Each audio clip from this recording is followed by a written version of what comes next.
We are going to do the birthday bash, chapter 5 of the Tales of the Fourth Grade Nothing.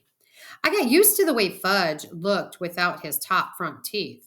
He looked like a very small first grader. Dr. Brown, our dentist, said he'd have to wait until he was 6 or 7 to get his grown up teeth. I started calling him Fang because when he smiles, all you can see are the top two side teeth next to the big space. So it looks like he has fangs. My mother didn't like that. I want you to stop calling him Fang, she told me. What should I call him? I asked. Farley Drexel. Just plain Fudge will be fine, my mother said. What's wrong with Farley Drexel? I asked. How come you named him that if you don't like it? I like it fine, my mother said, but right now we call him Fudge, not Farley, not Drexel, and not Fang. What's wrong with Fang? I asked. I think it sounds neat. Fang is an insult. Oh, come on, Mom. He doesn't know. He doesn't even know what a Fang is. But I know, Peter, and I don't like it. Okay, okay. I promise never to call my brother Fang again. But secretly, whenever I look at him, I think it. My brother Fang Hatchard. Nobody can stop me from thinking. My mind is my own. Fudge is going to be 3 years old. My mother said he should have a birthday party with some of his friends. He plays with three other little kids who live in our building. There's Jenny, Ralph, and Sam. My mother invited them to Fudge's party. Grandma said she'd come over to help. My father couldn't make it. He had a Saturday business appointment. I wanted to go to Jimmy Fargo's, but my mother said she needed me to supervise the games. The kids were invited from 1 until 2:30. That's only an hour and a half, my mother reminded me. That's not so bad, is it, Peter? I don't know yet, I told her. Ask me later. The kitchen table was set up for the party. The cloth and the napkins and the paper plates and cups all matched. They had pictures of Superman on them. Right before the party, Grandma tried to change Fudge into his new suit, but he screamed his head off about it. No suit, no suit, no, no, no. My mother tried to reason with him. It's your birthday, Fudgy. All your friends are coming. You want to look like a big boy, don't you? While she was talking to him, she managed to get him into the shirt and pants, but he wouldn't let her put on his shoes. He kicked and carried on until my mother and grandmother were both black and blue. Finally, they decided as long as he was in his suit, his feet didn't matter. So he wore his old bedroom slippers. Ralph arrived first. He's really fat, and he isn't even 4 years old. He doesn't say much either. He grunts and grabs a lot, though. Usually his mouth is stuffed full of something. So the first thing Ralph did was wander into the kitchen. He looked around for something to eat, but Grandma was guarding the place.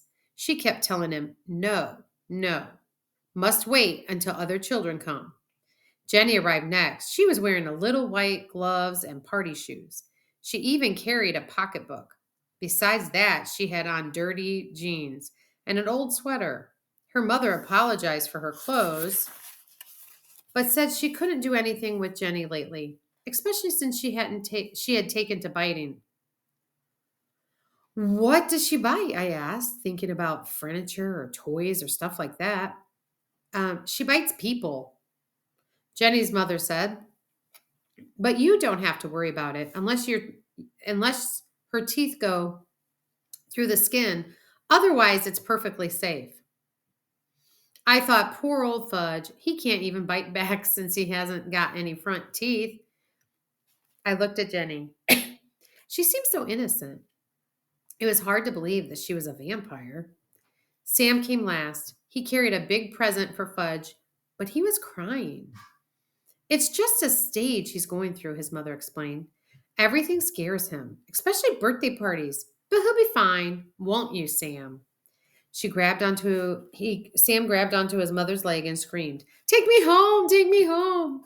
Somehow, Sam's mother untangled herself from Sam's grip and left. So at 5 after 1, we were ready to begin. We had an eater, a biter, and a crier. I thought that 2:30 would never come. I also thought my mother was slightly crazy for dreaming up a party in the first place. Doesn't Fudge have any normal friends? I whispered. There's nothing wrong with Fudgy's friends, my mother whispered back. All small children are like that. Grandma got them seated around the kitchen table. She put a party hat on each kid's head. Sam screamed, "Get it off, get it off!" But the others wore their hat and didn't complain. My mother snapped a picture of them with her new camera. Then Grandma turned off the lights and my mother lit the candles on Fudge's cake. It had chocolate frosting and big yellow roses. I led the singing of Happy Birthday. My mother carried the cake across the kitchen to the party table and set it down in front of Fudge. Sam cried, "Too dark, too dark." So Grandma had to turn on the kitchen lights before Fudge blew out his candles. When he was finished blowing, he reached out and grabbed a rose off his cake. He shoved it into his mouth. "Oh, Fudge," my mother said, "look what you did." But Grandma said, "It's his birthday. He can do whatever he wants." So Fudge reached over and grabbed a second rose. I guess Fat Ralph couldn't stand seeing Fudge eat all those yellow roses because he grabbed one too. By the time the cake by that time the cake looked pretty messy. My mother, finally coming to her senses, took the cake away and sliced it up. Each kid got a Dixie cup, a small piece of cake, and some white milk or some milk. But Jenny hollered, "Where's my rose? Want one too?" because her slice of cake didn't happen to have one. My mother explained that the roses were only decorations and they weren't enough to go around. Jenny seemed to accept that. But when Grandma stood over her to help open her Dixie, Jenny bit her on the hand. "She bit me," Grandma cried. "Did it break the skin?" my mother asked. "No, I don't think so," Grandma said, checking. "Good. Then it's nothing to worry about," my mother told her. Grandma went into the bathroom to put some medicine on it. She wasn't taking any chances. Ralph was the first one to finish his food. "More, more, more," he sang, holding up his empty plate. "I don't think you should give him any more," I whispered to my mother. "Look how fat he is now." "Oh, Peter, this is a party. Let him eat whatever he wants." "Okay," I said. Why should I care how fat he is, like how fat he gets? My mother served Ralph a second piece of cake. He threw up right after he finished it. Me and Grandma took the kids into the living room while my mother cleaned up the mess. Grandma told Fudge he could open his presents while his friends watched. Jenny brought him a musical Jack in the Box. When you turn the handle, or wait a minute, when you turn the handle around, it plays "Pop Goes the Weasel." When you reach the part of the song about Pop, the top opens and a funny clown jumps up. Fudge loved it. He clapped his hands and laughed, but Sam started to scream. "No, no, no more. Take it away."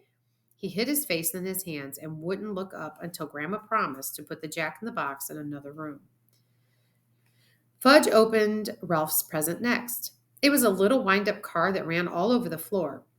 I kind of liked it myself. So did Ralph, because he grabbed it away from Fudge and said, "Mine." "No," Fudge shouted, "mine." When my mother heard the racket, she ran into the kitchen. She explained to Ralph that he had brought the car to Fudge because it was his birthday. But Ralph wouldn't listen. I guess my mother was afraid he might throw up again. And this time on the living room rug.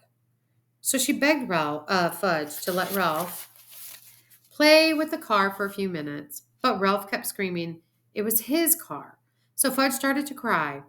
Finally, my mother took the car away and said, "Let's see what Sam brought you." Fudge liked that idea. He forgot about the little car as he ripped through the paper and ribbon off of Sam's package. It turned out to be a big picture dictionary, the same kind the Yarbys brought me a couple of months ago. Fudge got mad when he saw it. "No," he yelled, "no more book." He threw it across the room. "Fudge, that's terrible," my mother said. "You mustn't do that to the nice book." "No," Fudge said. "No book." Sam cried. He doesn't like it. He doesn't like my present. I want to go home. I want to go home. Grandma tried to comfort Sam while my mother picked up the book. She gathered the wrapping paper and ribbons and cards together. Fudge didn't even look at any of the birthday cards. Oh well, he can't read, so I guess it doesn't make any difference. Peter, my mother said, let's start the games. Now, quick. I checked the time. I hoped the party was almost over, but no. It was only 1:30. Still an hour to go. I went into the room where I had just blown up a lot of balloons. My mother had the party book, and it said 3-year-olds like to dance around with balloons. Then I got back to the living room. When I got back to the living room, Mom started the record player and I handed each kid a balloon. But they just stood there looking at me. I thought either the guy who wrote that party book is crazy or I am. Show them how, Peter, my mother said. Take a balloon and demonstrate. I feel like one of the world's great living fools dancing around with a balloon. But it worked. As soon as the kids saw me doing it, they started dancing too. And the more they danced, the more they liked it, until Jenny's balloon popped. That nearly scared Sam right out of his mind. He started yelling and crying. Fortunately, I had blown up 2 dozen balloons. I was hoping they'd dance around the rest of them the afternoon.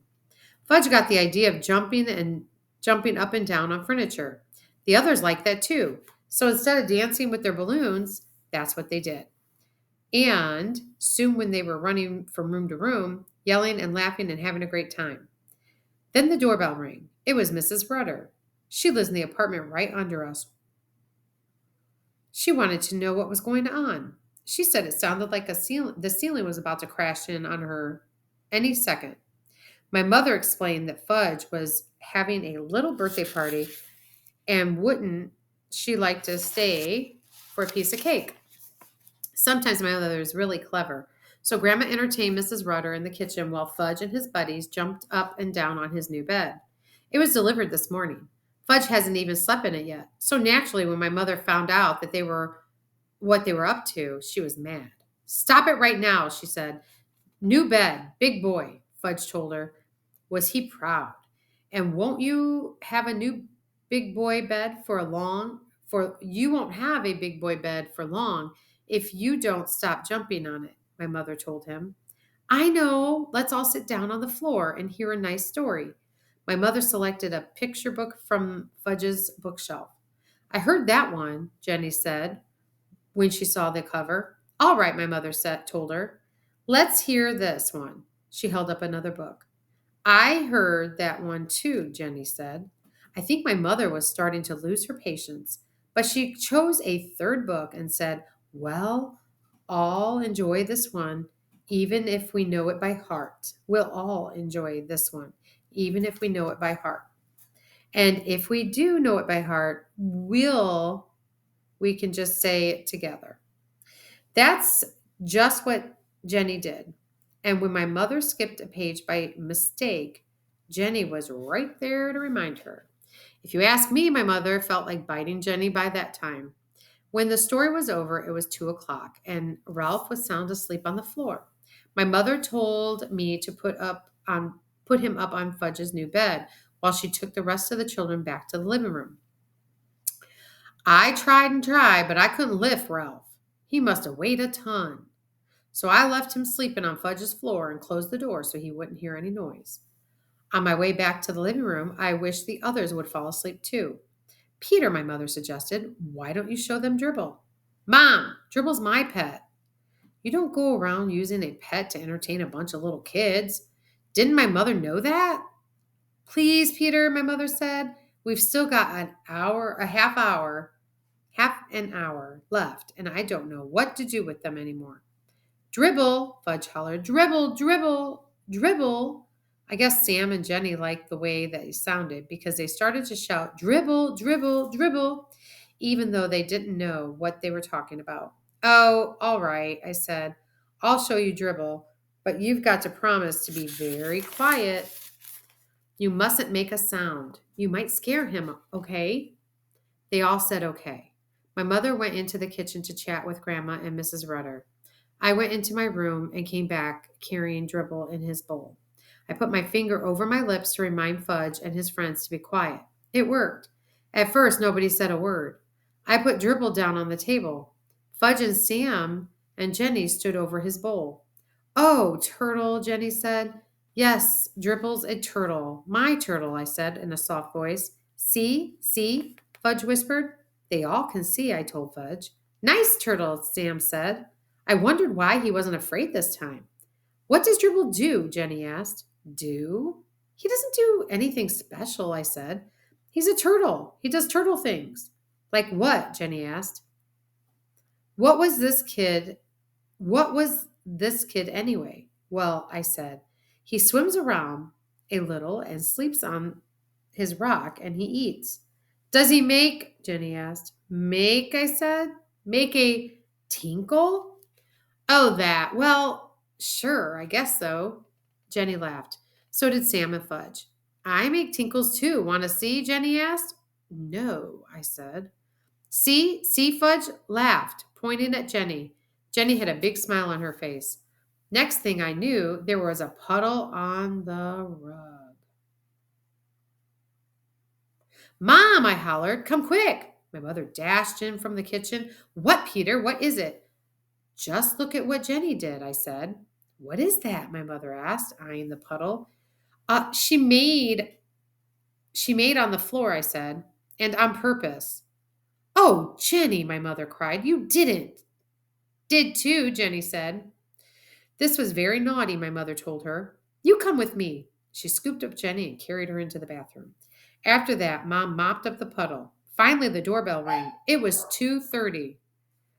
The party was over. I could hardly believe it. I was beginning to think it would never end. First, Ralph's mother came in. She had to wake him up to get him out of the apartment. I guess even she couldn't carry him. Next, Jenny's mother came in. Mom gave her Jenny's wet pants and a baggie, and that was all she has to do. Jenny's mother was plenty embarrassed. Sam's mother came last, but he didn't want to go home. Now that he was used to us, I guess he liked us. He cried, more party, more. Another time, his mother said, dragging him out of the apartment by his arm. My mother flopped down in a chair. Grandma brought her 2 aspirins and a glass of water. Here, dear, she said. Maybe these will help. My mother swallowed the pills. She held her head. 3 is kind of young for a party, I told my mother. Peter Warren Hatcher, my mother began. Yes, I asked. You are absolutely right. I flopped down next to my mother. She put her arm around me. Then we both watched Fudge work his new Jack in the Box. Later, when my father came home, he said, how did Fudge's party go? My mother and I looked at each other and we laughed.